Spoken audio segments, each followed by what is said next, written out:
Big part of having a life with constant drama means that you're consistently searching for validation, whether that drama comes from gossiping about other people or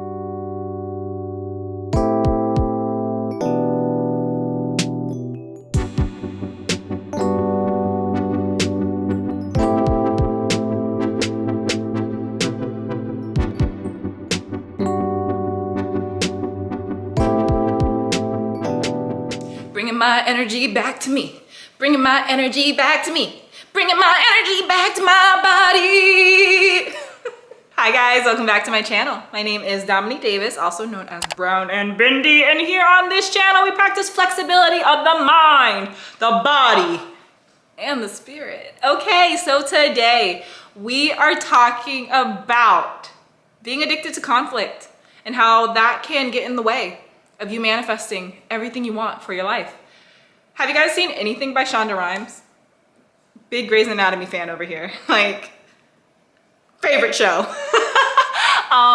If you're a real Shonda fan, you know that like at the end of her shows, it used to be this roller coaster on fire that would come up at the end of all of her shows. That was like her production company's emblem. Is that your life?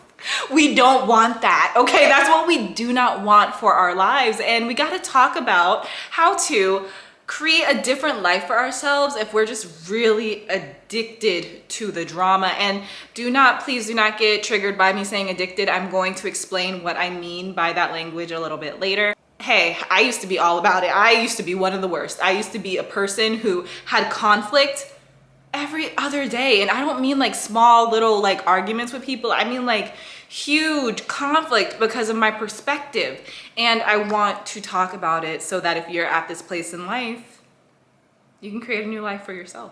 Now, before we get into it, please make sure that you're subscribed so that you can be notified when I come out with another video. Also, if you find this video impactful, please make sure that you share it with somebody because we are all here to help each other.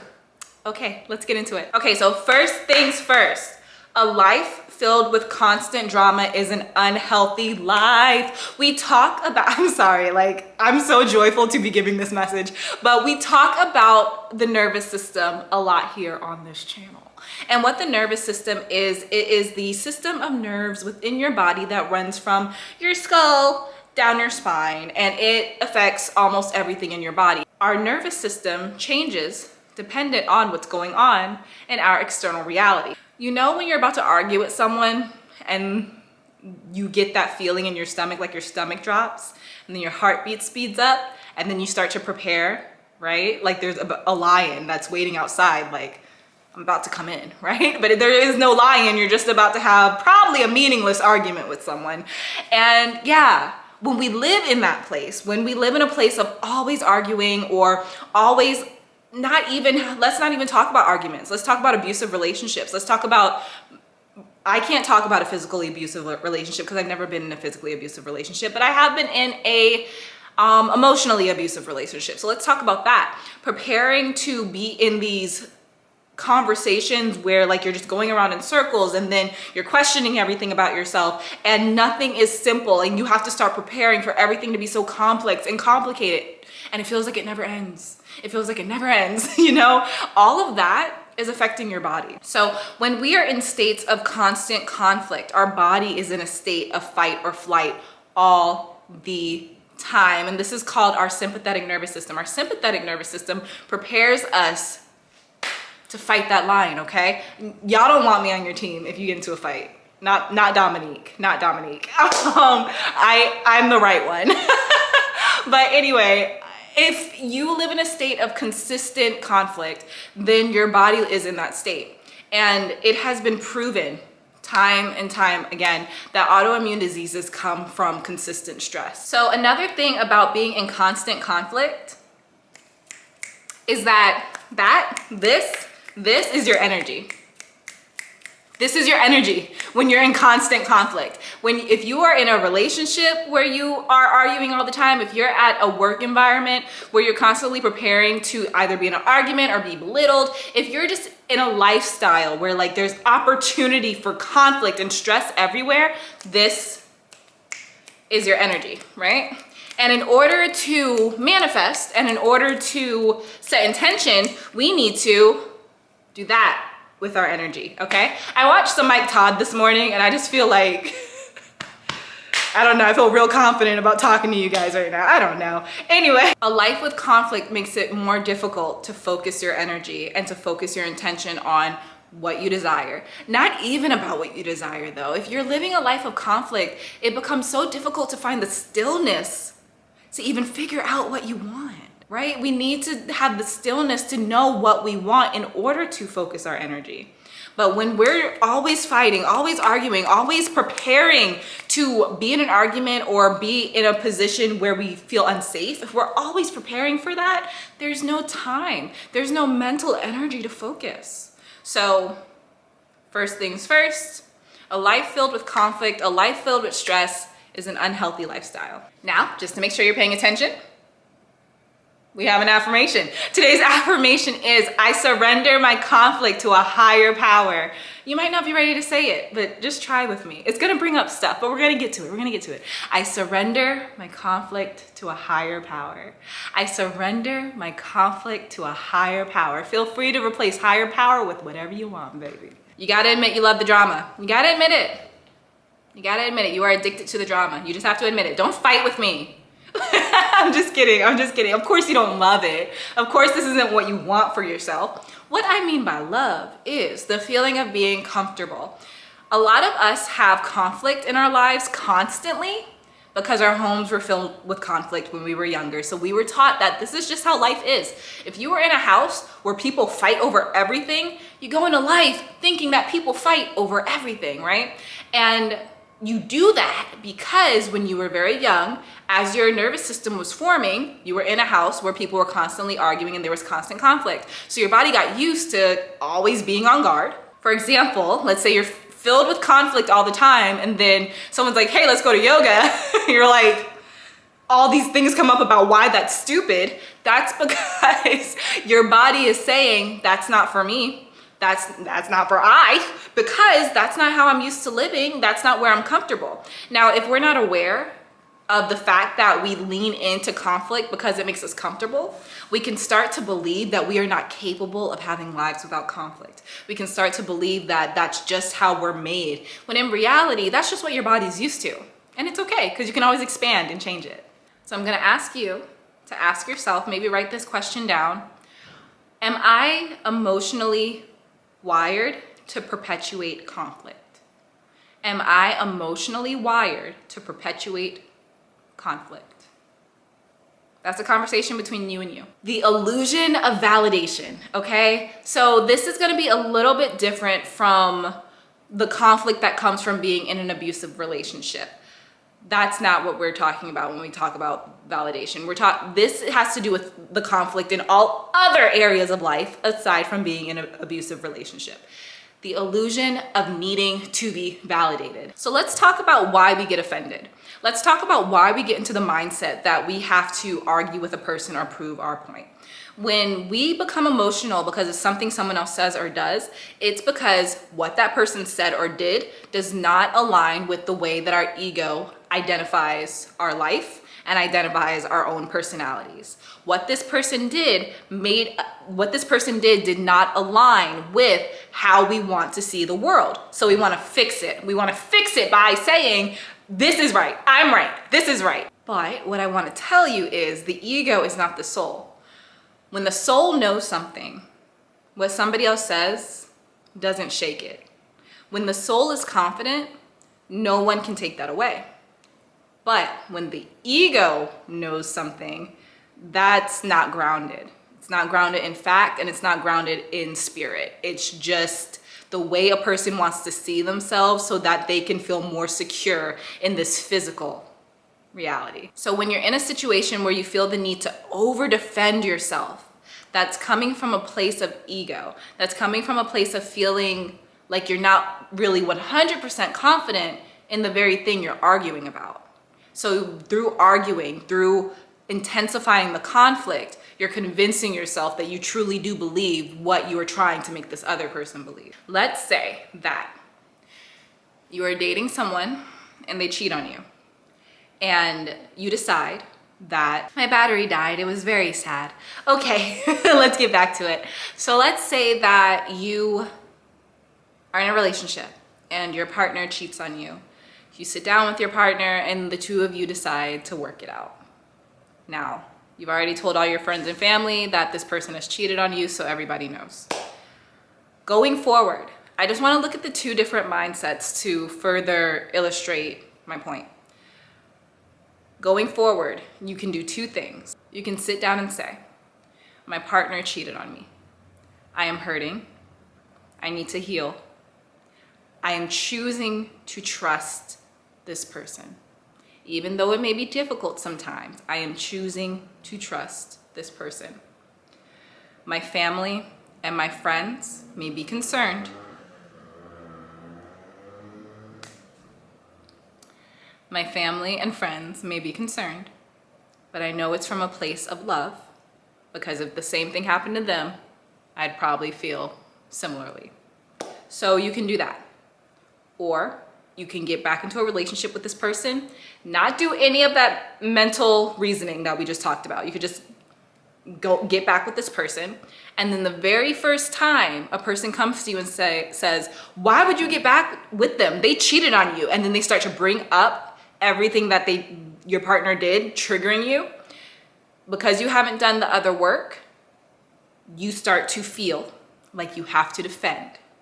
You start to feel like you have to prove that this was the right choice to this person and to yourself.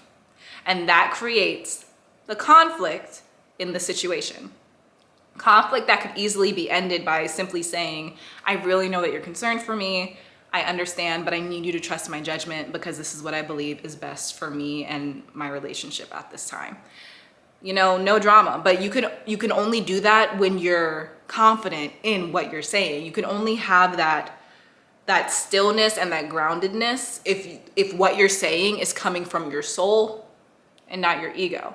So the reason I give that example is because I hope that it's easy enough to put into different scenarios that you may be experiencing, because I know personally when I was learning to let go of my life of conflict, I just always felt tried. I always felt like somebody was saying something funny or saying something smart or at least looking at me weird. And I know that's where a lot of my social anxiety stemmed from. And when you learn to love yourself in a way that makes you understand that your journey just has to do with you and no one else, you start to not really care what other people think of you, truly not care. And when we say not care, there's no like negative baggage with it. Like, I don't care what you think. It's not like that. It's like, you're entitled to your opinion. You see the difference in that energy, and we want the latter. We want to experience life in a way where we understand that everyone has opinions, everyone has perspectives, but we have our own opinion and our own perspective, and that's what we abide by. And nobody can make us adopt their opinion. No one can force us to live the life that they want us to live. So it's not necessary for us to get our bodies in these states of fight or flight in order to defend something if we know it to be true in our heart already. A big part of having a life with constant drama means that you're consistently searching for validation, whether that drama comes from gossiping about other people or having conflict and disagreeing with other people, or just always trying to prove your point. You're looking for other people to tell you that you are right, and no one needs it. Nobody needs it. I always tell myself, just because somebody agrees with me today, just because somebody's on my side today, it could always change the next day. And I'm not gonna wait for it to change. I'm just gonna live my life and let people go through their journeys just like I'm going through mine. So now let's talk about how to attract a peaceful life, because that's what we all want. I think that even in the midst, even when we're in the thick of the most drama-filled lives, after the arguments, we're always just like, I wish that didn't happen. I wish I didn't experience today the way I experienced it.